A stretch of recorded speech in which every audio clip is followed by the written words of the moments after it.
Peygamber günlerin birinde yine saksı qablarını düzeltti, bitirdi, çıktı bazara oturdu ki saksı qab satmağa. Bir nefer yakınlaştı. Salam verdi, dikkat edin. Salam verenden sonra qab neçədir, plan qiymətə. Hamısı neçə eləyir? Dikkat edin ha. Nuh Peygamber'e deyir ki, hamısını alsam neçə verərsən? Nuh Peygamber hesablayır, deyir falan qiymətə. Hamısının pulunu verir, qabların hamısını götürür, dikkat edin.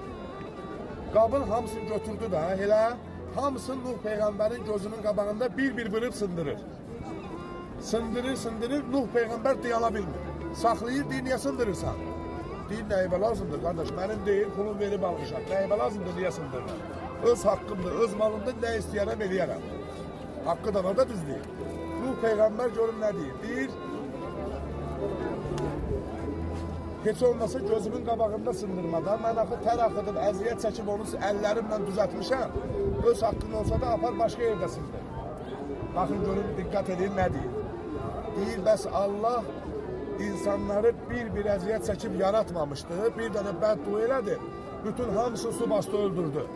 Məlum olur ki, həmin insan Cəbrail əleyhissalam imiş. 4 mələkdən biri imiş, Allahın imtihanı kimi gəlmişdi, ibrət verməyə Nuh Peyğəmbərə.